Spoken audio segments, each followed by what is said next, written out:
final assembly of the 350 horse 350 Chevy long block crate engine, and we're going to be adding fuel injection. Here we go. And it's been sitting in the corner for quite a while. I'm ready to get this thing out and yeah, make it pretty.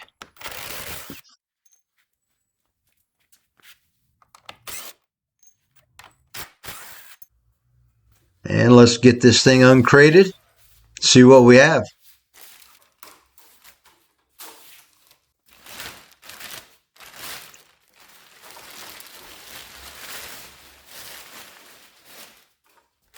Beautiful new 350 horse 350 Chevy, and we're going to start by protecting it. Now this is a little bit of acetone, and we're cleaning off the surfaces because we don't want anything down in the valve area, and we don't want anything in the combustion chamber either. So we're going to protect all that by covering it up.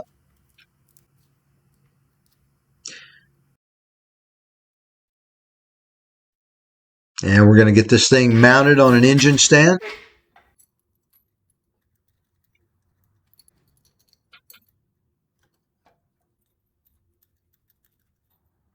And now we can get some work done on it. Okay, there's the goodie cart. Kaboom. Yeah, Phytech EFI. Now I've used that on several projects in the past, and yeah, there's a learning curve, but I think it's going to do really well on the Impala. And here's some of the items we're going to be installing.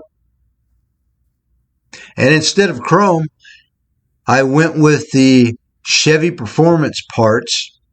Now these are some tall covers and just a semi-gloss or low sheen black, as well as the breather.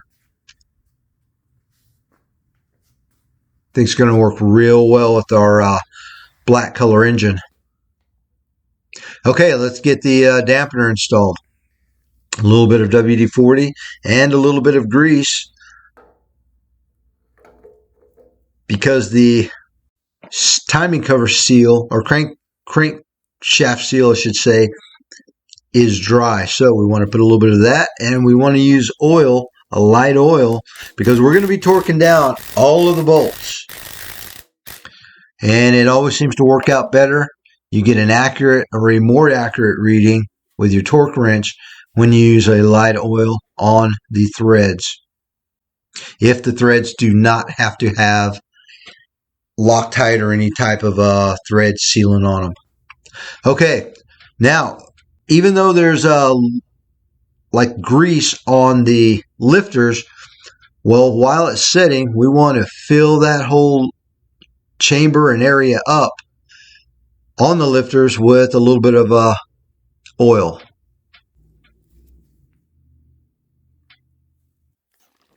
And what I'm doing now is prepping for the intake manifold installation. And I never like to use steel wool or Scotch-Brite or sandpaper or anything like that, because we don't want any debris down into the lifter valley or inside the engine, down in the combustion chamber or valve area. We don't want that. And these are all, it's a new engine. Everything's machined. So the only thing it should require is cleanup. And the acetone will take care of that. And we'll keep going over it until the rag is clean. And there it is.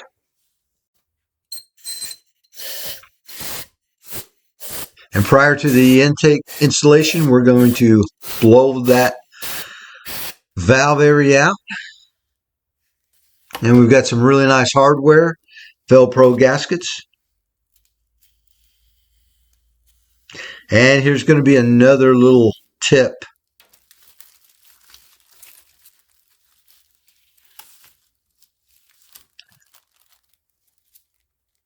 Okay, now the distributor gasket, which is going to be this round one, yeah, we're going to keep that.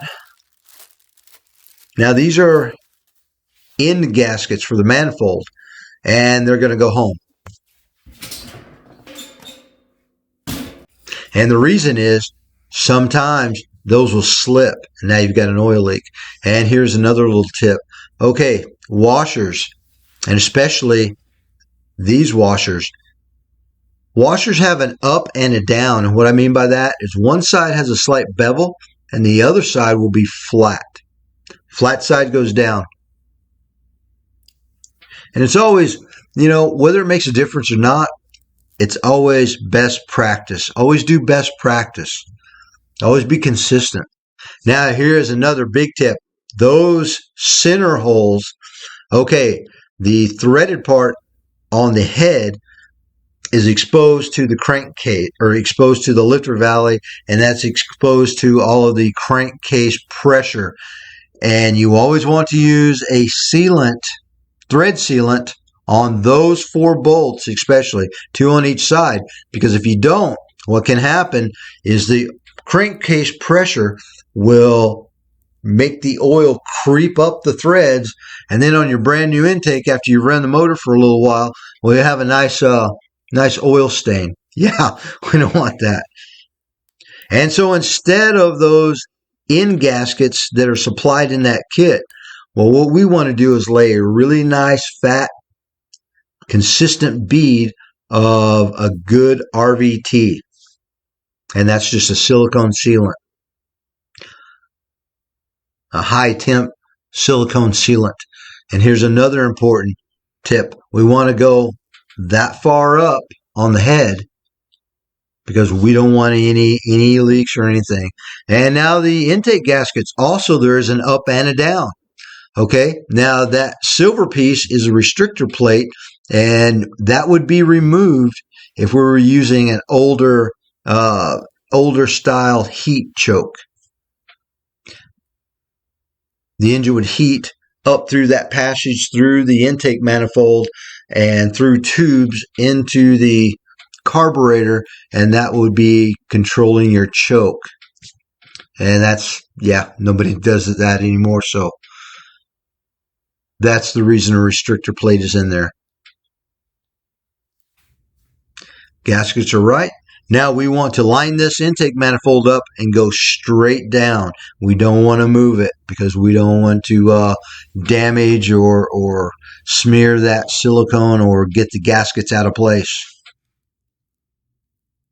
And now usually you would use a 3/8 to tighten up these bolts. Well, we're using the Meloden small head hardware plus the 1/4-inch drive with a swivel, and it makes it so much easier to get down into those 2 center bolts. Okay, and it's like I said, we're going to be using a torque wrench. Now the intake manifold is torqued to 30 foot-pounds. So we're going to start at 20, do a round, and then go to 30. Now here are all the torque specs for a small block Chevy.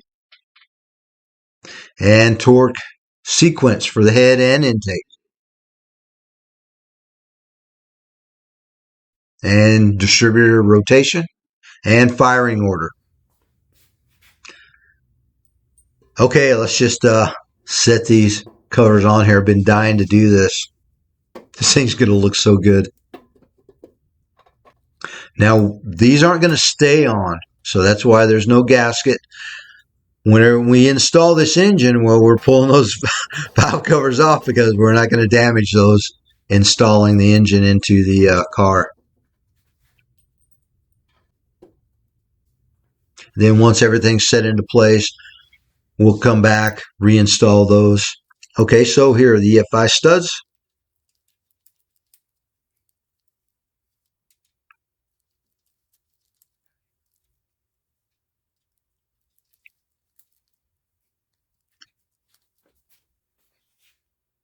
And gasket, don't want to forget that.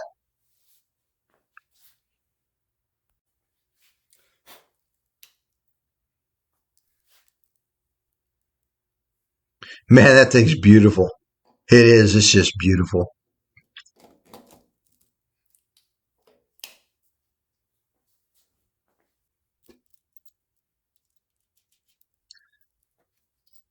And we're going to get the supplied hardware installed. This thing mounted.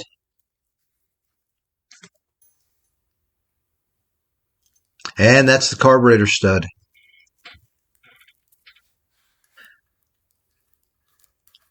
Now the threads in the Phytech unit are different size than the supplied carburetor stud that goes through the breather. So what we're going to do, we've mated those together.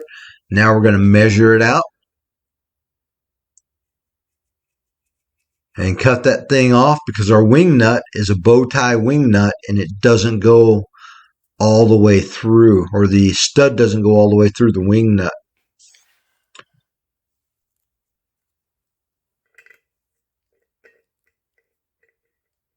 Man, that's nice. I like that so much more than chrome. Now we are just going to install the distributor just to keep things out of the engine, just to put the distributor in. Before we start the motor, we're going to pull that back out, pre-lube it, or pre-lube the engine before we start it.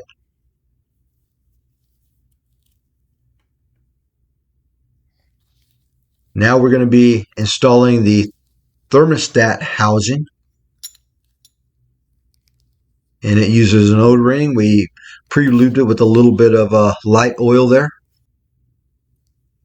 No need for silicone or sealants, anything like that. Want to make sure we put the thermostat in, and in correctly, not upside down. And I chose this housing because it will rotate. It's a swivel, so we can put that in where we want. We're going to be running a aftermarket aluminum radiator, and the outlet may not come out in the same spot as the original. So we'll want to be able to move that. Okay, we're installing a little timing indicator. It's a pretty fancy one.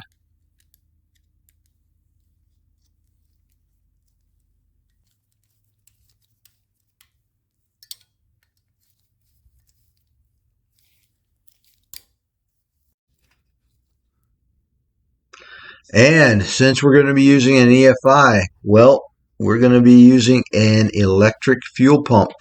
So we do not need the mechanical fuel pump.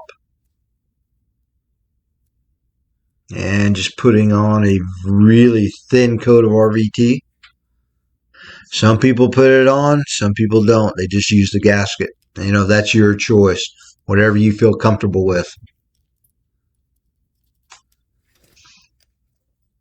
And we're installing the block-off plate for the fuel pump.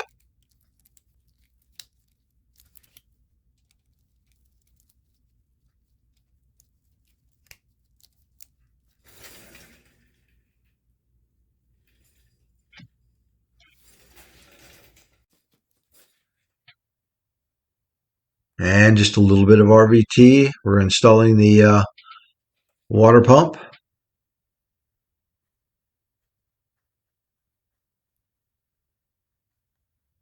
And really a minimum of RVT is more than adequate. Because you can put a bunch on, it just squishes out. So, and it looks really ugly. So, you know, sometimes less is more. And it does have a gasket.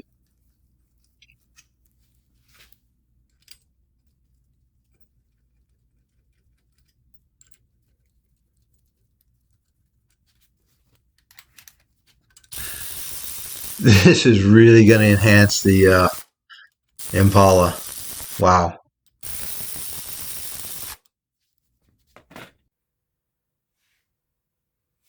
And that's what we have done. We're not going to install the spark plugs or the pulleys or the exhaust, anything else, until we set the engine physically in the car and mount it. Then everything else will go onto the engine. Wish it was mine.